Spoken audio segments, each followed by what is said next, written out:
있습니다. 여러분, 우리 고난 속에 빠지면 보통 두 가지 물음을 하게 됩니다. 첫째는 왜라는 것입니다. 왜 내게 이런 고난이 오는 걸까요? 라고 묻게 되죠. 그리고 또 하나는 언제까지라는 질문입니다. 고난이 왜 왔든지와 상관없이 이 고난이 언제 끝날 것인지 그때를 알고 싶은 것이 우리 사람들의 인지상정입니다. 세계도 왜 이런 것들이 우리에게 물음인데요. 요셉에게도 마찬가지였을 것 같습니다. 요셉의 고난은 끝난 것 같은데 끝나지 않았습니다. 그 고난의 끝이 언제일지, 그리고 하나님께서 주신 꿈이 언제 이루어질 것인지 그때가 참으로 궁금한 상황입니다. 자, 그럴 때 오늘 본문에서 우리가 첫 번째 깨달아야 될 것은 때가 아니다라는 것을 알게 됩니다. 고난이 맞닥뜨렸을 때 우리들의 보통의 반응은 분노와 억울함, 호소, 자기 정당성을 주장하죠. 변명하죠. 그런데 마찬가지 욥을 보십시오. 욥도 태어난 생일을 저주하고요. 그렇게 시작된 친구의 논쟁은 끝이 없이 이어지고 또 이어집니다. 마치 해전문처럼 돌고 돌죠. 그러다가 그들에게 자기 고난을 호소하고 위로받기를 원했던 그 마음이 거절당하고 결국 하나님께 중재를 요청하고 마침내 하나님이 나타나시고 그의 음성을 듣자 이야기가 끝이 납니다. 그러니까 자기의 억울함을 호소하던 그 욥이 하나님을 만나고 또는 그것이 해결되지 않는다는 것을 알고서야 해결이 되었다는 겁니다. 자, 오늘 본문에서 14절, 15절에 보시면 시종장 또는 관원장이라고 하죠. 자기의 억울함을 하소연하는 요셉의 모습을 보게 됩니다. 나는 억울하게 노예가 되어서 팔려서 이곳에 왔고, 그리고 잘못한 일이 없는데도 이 구덩이에 감옥에 갇혔다. 죄수가 되었다. 라고 자기를 호소하고 또 구명해 줄 것을 탄원하는 요셉을 보게 됩니다. 사실 억울하죠. 그 이면에는 인정과 위로의 갈망이 있었겠죠. 토닥여주는, 그리고 괜찮아, 네가 잘못한 것이 아니야, 그렇게 말해주는 사람을 필요로 했을 것입니다. 그리고 한편으로요, 자신을 그리 만든 자들에 대한 분노를 버리지 못했을 것이라고 또 추측해 볼 수 있습니다. 그렇다면 자기의 그 억울함을 푸는 길은 무엇이었을까요? 복수일까요? 아니면 무엇이었을까요? 그러므로 시종장의 인자함, 헤세드를 구한다고 되어 있거든요. 그런데 이것은 하나님의 헤세드, 이 본문 바로 앞에 있는 곳에 보면 하나님께서 헤세드를 요셉에게 베풀어 주셨다라고 해요. 그래서 범사에 형통하게 했고 성공하게 했다라는 구절 다음에 이 단어가 등장합니다. 그러니 하나님의 헤세드와 시종장의 헤세드가 상호 대립될 수도 있고요. 상호 보완될 수도 있는, 둘 다일 수도 있고 둘 중에 하나만 오를 수도 있는 그런 해석의 여지가 있습니다. 우리는 어떻게 해석해야 될까요? 첫 번째, 긍정적으로 해석할 수 있겠죠. 하나님의 주권과 인간의 자유의지가 충돌을 한다고도 많이 생각하지만 궁극적으로는 둘이 하나이고 통합이 되거든요. 그러니까 하나님의 헤세드와 인간의 헤세드가 함께 손을 맞잡을 때에 요셉의 때가, 고난의 때가, 복역의 때가 끝나는 거다, 이렇게 볼 수 있겠죠. 그렇고 현실적으로는 잠시 잊혀졌지만 결국은 그 시종장의 헤세드로 인해서 회복되었다는 점에서 이 두 개가, 두 헤세드가 통일될 수도 있습니다. 그렇지만요, 하나님의 헤세드를 의지하기보다는 사람의 헤세드를 구걸했다는 것, 그리고 억울함을 호소하는 내면에 해결되지 않은 것이 또 남아있다는 것, 보이지 않는 하나님의 선한 손길과 간섭을 확고히 믿지 못한다는 점, 이런 점에서 본다면 아직 요셉은 완전히 좀 부정적으로 볼 만한 여지가 있다. 해몽은 하나님이 주시는 것 아닙니까? 임금님께서 기뻐하실 대답은 하나님이 해주실 것입니다. 라는 말을 바로에게 해주고, 그리고 두 시종장이 했는데 정작 그 자신에게는 적용하지 못하고 있는 건 아니냐라는 것입니다.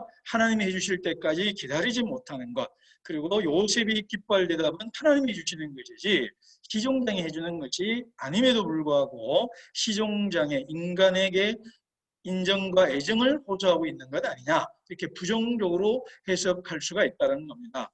제가 요셉 풀스토리를 전체를 봤을 때 그 억울함의 해소 또는 해결은요 외적인 성공 이후에야 해소되는 것 같습니다. 그 아들의 이름을 보면요 과거를 잊었다 그러고 그쪽에서 번성하겠다라는 말을 보면 그제서야 그의 내면에 쌓였던 것들이 응어려진 것들이 해소되고 해결되는 것 같습니다. 또 하나는요 내적인 회복 과정이 있습니다. 형들을 테스트하는 긴 과정, 몇 년 동안 있는 그 과정 속에서 하나님의 뜻을 깨닫고 그들을 용서하는 과정을 거친 다음에서야 완전히 내적인 자유를 얻는 것입니다. 그러므로 너무 힘들고 어떤 전망도 보이지 않을 때 내가 정말 이 고난을 이기고 언제 승리할 수 있는지, 이 고난이 언제 끝나는지를 알고 싶다라면 저희 대답은 모른다라는 것입니다. 알려고 하지 말고 또 안들 뭐 할 수 있겠냐 이 말입니다. 그러므로 하나님만이 아시고요. 하나님이 하시는 것입니다. 그러나 내 잘못이 아니라 남의 잘못만 보인다면 그리고 고난에 담긴 하나님의 뜻이 보이지 않는다면 그때가 오기 전까지 끝난 것이 아니고 때는 오지 않았다는 것입니다. 내 잘못이 보여야 하고 하나님의 뜻이 보인다면 그때가 내 때고 하나님의 때라는 것입니다. 그때가 빨리 오기를 바라고 그때가 보이기를 원하고 내 잘못과 하나님의 뜻이 빨리 보이고 제대로 보이는 저 여러분 되기를 주님의 이름으로 소망합니다. 두 번째는요. 때를 준비하라는 것입니다. 여러분 때가 아니라고요. 무작정 손 놓고 할 일 없이 시간만 보내라는 것은 아니겠죠. 요셉이 얼마나 준비를 했는지 한번 볼까요? 내적인 준비를 철저히 합니다. 유혹을 이기는 내면의 힘과 그런 경험을 갖죠. 그리고 외적인 실력을 인정받습니다. 보디발에도 인정받고 간수장에도 실력이 인정받죠. 그리고 두 시종장의 꿈을 해석하는데 성공을 합니다. 여러분 그 사흘이라는 것을 어떻게 맞추겠습니까? 사흘이 될 수도 있고 그 참이 사흘이 될 수도 있고 30일이 될 수도 있고 3년이 될 수도 있고 석 달이 될 수도 있는데 그걸 맞추는 것은 요셉에게 만큼 능력과 실력이 있다라는 거죠. 그래서요. 여러분 우리 동양에서 수신제가 치국평천하고 그러잖아요. 자기 몸을 닦고 집안을 다스리는 자가 나라를 통치하고 천하에 평화를 가져온다. 천하를 평화롭게 한다라는 거죠. 여러분 여기 중요한 게 수신이기도 하지만 제가입니다.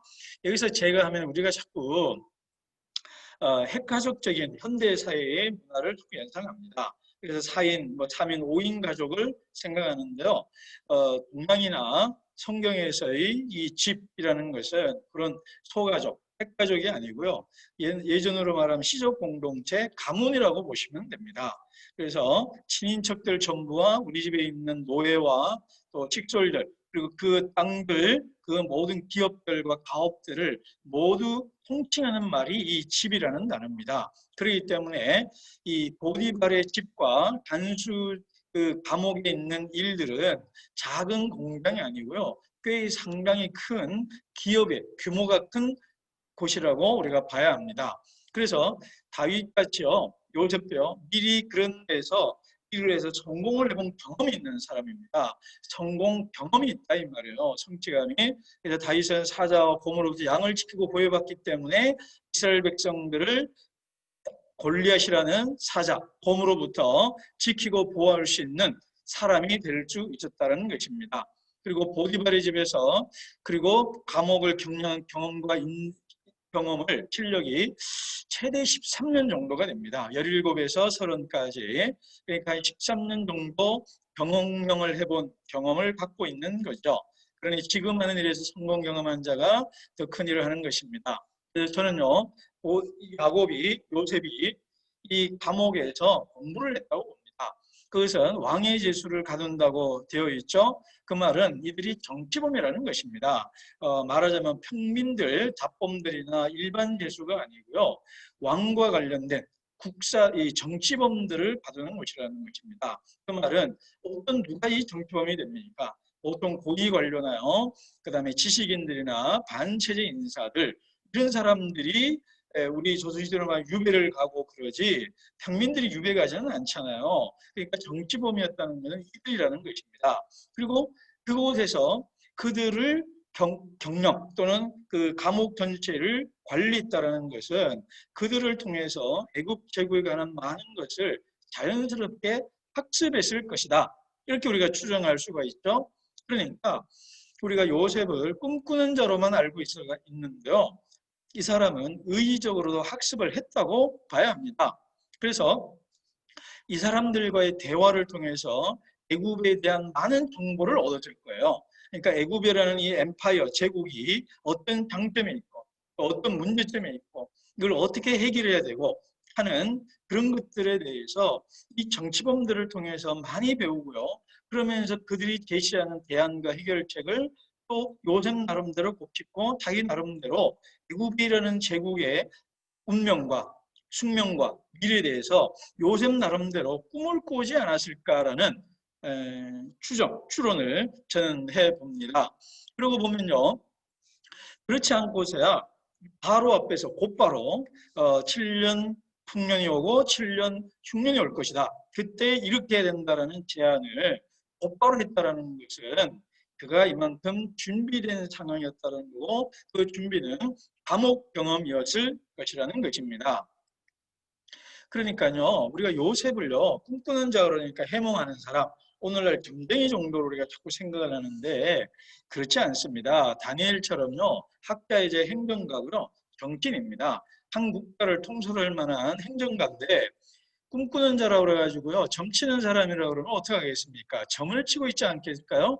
아닙니다. 그러니까 제가 이제 해보면 이런 거죠. 중대한 국정에 산이 생기면 집무실에 침대 넣었다가 나 잠자고 올래. 그리고 꿈꾸고 올게. 뭐 이렇게 했겠냐 이 말입니다. 그렇지는 않습니다. 그래서 이때 그 점성술가들은 전문학자들이고요. 과학자고 정치인이고 학자였습니다. 우리 조선시대까지만 해도요. 문이과 다산 정액을 보면요. 국방에 대한 것, 의학에 대한 것까지 그리고 수원 화성 쌓을 때 기중대 하는 거 보면 과학자거든요. 그래서 이런 모든 것들을 통합적인 전인적인 지식인들이었어요. 그래서 그런 요셉으로 이해하시면 됩니다. 그래서 그들을 통해서 과학과 농업, 지리와 수학, 애국에서 발달됐던 이 학문들을 공부하고 배웠을 겁니다. 그래서 바울도요, 감옥에서 편지를 쓰고 성경을 쓰게 됐죠. 다산 정략이면 감옥과 같은 유배지 강진에서 18년 동안 500권의 책을 쓰고요. 우리 DJ 전 김대중 대통령도요. 종종 이런 말씀하셨다고 그래요. 다시 감옥 갈래. 왜 그러십니까? 책 좀 많고 읽고 싶다. 그러셨다고 그러죠. 사마천의 사기열전의 마지막에도 보면 시대의 아픔과 분노를 가지던 사람들이 책을 썼다. 이렇게 그것들이 후세를 준비해주고 또 후세의 새로운 길을 열어줬다라는 것입니다. 그러므로 감옥 같은 숨막히는 아무것도 할 수 없는 상황에 직면했다고 판단하고 계십니까? 요셉을 기억하기를 바랍니다. 부디 요셉처럼 준비하시는 저와 여러분 되기를 주님의 이름으로 소망합니다. 실력 없는 자, 준비되지 못한 자를 여러분 당신이라면 사용하겠습니까? 일을 맡겼는데 일할 수 없는 사람, 일을 제대로 못해내는 사람을 쓸 수는 없는 겁니다. 그러니까 꿈꾸는 자라면 그 꿈에 맞게 준비해야 마땅하겠습니다. 요셉처럼 준비하는 우리가 되기를 바랍니다. 그런데 드디어 이제 요셉에게 때가 왔습니다. 요셉이 때라고 생각했던 때가 아니었고요. 그래서 그 기나긴 시간 동안 준비했다가 마침내 기회가 왔습니다. 요셉의 연표를 제가 한번 만들어 보았습니다. 17세가 나오고 만 2년이 나오죠. 그래서 30세가 되는 걸로 봤을 때 28세입니다. 이것이 우리 요셉 스토리에 나오는 정확한 특정할 수 있는 나이입니다. 그렇다면요. 노예로 팔린 때가 언제일까요? 일단 17세로 돼 있고 노예로 팔린 해. 그래서 꿈을 꾸고 형제들에게 팔린 때. 뭐 1년, 2년 될 수도 있는데요. 그냥 17세 때 꿈을 꾸고 형제들에게 미움을 사서 노예로 팔렸다. 이렇게 보시면 17세에 노예로 팔렸고 그러면 제수로 갇힌 때 보디발의 아내의 유혹을 거절하고 제수로 갇힌 때가 언제쯤 될까요? 계산해 보면요. 노예로 팔려서 보디발의 지배에서 인정받을 때까지 하다 못해 1년은 걸리는 거거든요. 그래서 그 집에서 인정받을 때까지 제가 보건대 계산을 지켜하기 위한 것도 있는데 한 2, 3년은 걸렸을 것 같습니다. 그러면 개수가 된 거잖아요. 그러면 20살 정도 인정받았다고 보고 그리고 인정받아서 또 그 일을 한 거, 그리고 전체 가정 총무가 된 것까지 치면 빨라도 20살 정도가 가정 총무가 됐을 거라고 봐야 되고요. 늦으면 23, 뭐 25까지도 갈 수 있겠죠. 이거는 우리가 행간에 따라서 우리가 상상할 수 있는, 추정할 수 있는 자유가 주어지죠. 그래서 적어도 재수 생활은 10년, 적으면 5년, 아니면 한 7년 정도 재수 생활을 했다. 우리 이렇게 상상해보고 추정해볼 수가 있습니다. 근데 나이 30살이라고 그러죠. 근데 고대 문헌들을 보면 30살이 돼야 고위 관료가 될 수 있다고 그래요. 그러니까 그 나이가 될 때까지 요셉은 감옥에 갇혀 있어야 됐던 겁니다. 바로가 꿈을 꿀 때까지, 시종장이 기억할 때까지. 그래서 했고요. 마침내 요셉이 등용이 되는 겁니다. 그러니까 괴멸적 패배가 그의 확실시 될 때 전권을 위임받은 외부인이 비상대권을 발휘하여서 생존과 부활을 모색하는 최근의 정당들이 선거 전에 이런 방식을 많이 취하죠. 아마 요셉도 그래 되지 않았을까 싶어요. 근데 우리가 주목해야 될 것은 왜 요셉이냐 이 말이에요. 왜 요셉이냐? 저는 요셉에게 세 가지가 없었기 때문에 선택되었다. 그렇게 생각을 합니다. 첫 번째는요. 사심이 없었습니다. 이해관계 얽매이지 않아요. 보디발의 아내의 유혹을 이겨낸 결력이 있다 이 말입니다. 자기의 욕망과 이익을 따라서 행동하는 사람이 아니다. 그것이 이미 입증된 사람입니다. 자, 여러분 우리가 상상해야 될 것이요. 요셉을 데리러 가는 사이에 바로가 보디발 장군을 불러서 요셉에 대해서 청문 물어봤을 겁니다. 요셉은 어떤 사람이냐? 라고 했을 때 보디발이 좋은 말을 했을까요? 나쁜 말을 했을까요? 네, 우리는 그냥 좋은 말을 했을 거라고 충분히 짐작할 수가 있겠죠. 그래서 요셉은 이해관계와 상관없이 사심 없이 냉정하게 일을 처리하는 사람이다. 사실 이것은요 시종장도 했던 말입니다. 여러분 시종장 단원장 2명 중에 한 명에게 사울이 당신 죽을 거다라는 말을 그냥 곧바로 그냥 직설적으로 그냥 요즘 말하면 독설을 날리잖아요. 직설을 날리잖아요. 그런 거 보면 냉정한 사람이고요. 차분한 사람이고요. 정확한 사람이 요셉입니다. 이것은 나중에 그가 정치하는 데 아주 중요한 대목이 될 겁니다. 그리고 바로가 요셉을 쓴 두 번째 이유는 세력이 없기 때문에 그럽니다. 조직이 없기 때문입니다. 여러분 우리 일본 자민당 정치라나요? 또 고려나 또 현대 정당들 파벌 싸움들 우리 상당하잖아요. 그런데 이 요셉이라는 사람은 호를 단신입니다. 어떤 세력도 없고요. 조직도 없고요. 뒷받침해주는 소위 말하는 뒷배가 없습니다. 후원자가 없어요. 소수자고요. 게다가 이방인이고요. 이 애굽에서 천지받는 목자요, 양치기요, 히브리인, 가나안 땅 사람입니다. 그러니 이해관계가 없고 사심이 없으니 쓸 수 있고요. 세력과 조직이 없으니 요셉이 새로운 세력을 만들어서 권력을 차지할 거라는 야망을 품지는 않는다는 거예요. 자, 그래서 쓸 수 있다는 겁니다. 그리고 권력 의지가 없어요. 이게 무슨 말이냐면 앞에서 제가 보디발의 아내와 보디발 관계를 얘기했을 때 했는데요. 권력의 이 주어진 권위 안에서 순종하고 두 번째 그 권위가 부정한 일을 명할 때는 저항한다 그랬잖아요. 그러니까 이런 것들이 보디발이 보호했겠죠. 이 사람은 나의 권위에 철저히 순종해야 되는 사람이다. 그러니 바로 당신에게도 철저히 복종할 사람이다. 그러나 불의한 요구가 바로가 아닌 보디발인 내가 아닌 내 아내가 요구를 해도 거절하는 사람이다. 그러니 바로 당신에게 복종할 사람이다. 그러니 믿고 쓰셔도 됩니다. 라고 말해줄 거라고 저는 거의 확신합니다. 그러니까 내적인 실력과 외적 환경이 잘 맞아떨어진 거죠.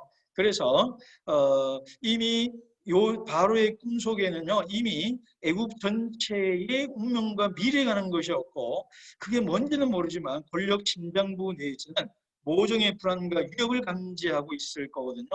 그런 때에 누가 이 문제를 타개할 거냐? 문제가 뭐냐? 첫째, 문제가 뭐냐? 그리고 이 문제를 어떻게 해결할 거냐? 그리고 그걸 누가 할 거냐? 이 질문을 하게 되거든요. 그 질문에 대한 해답을 바로 누구냐? 요셉이 다 해주는 거예요. 문제가 뭐고 원인이 뭐고 어떻게 해결할 건지 그리고 누가 해야 된다까지 나중에 다 얘기하거든요. 근데 돌아보면 자세히 보면 그게 바로 누구를 가리켜요? 네, 요셉을 가리키죠. 그러면 이게 실력입니까? 운입니까?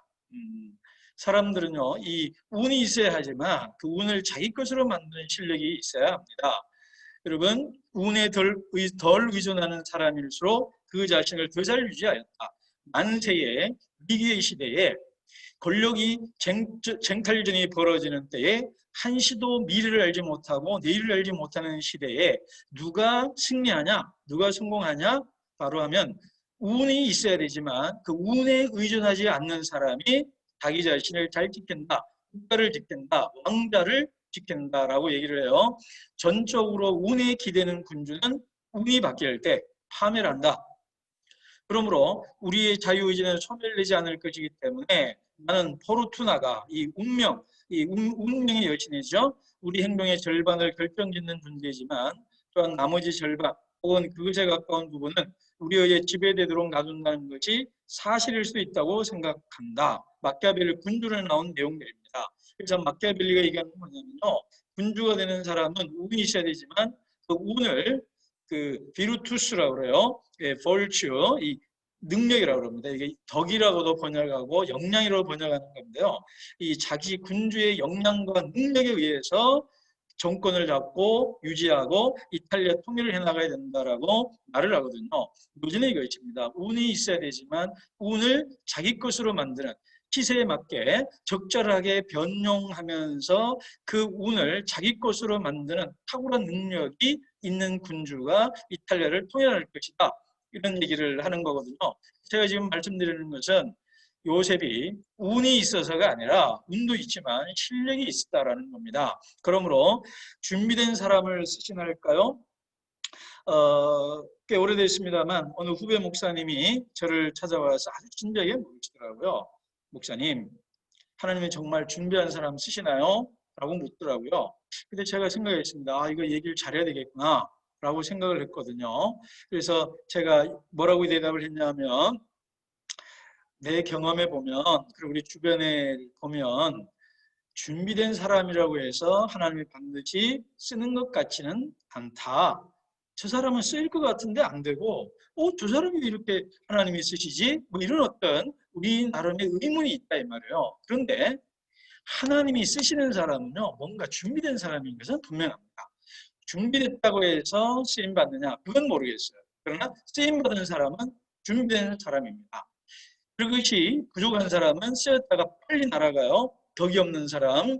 자, 그래서 나를 쓸 거냐 말 거냐 그거는 하나님의 주권이다. 그거는 토기장의 주권이다. 그러므로 우리가 할 일은 준비하는 일뿐이다 이 말이에요.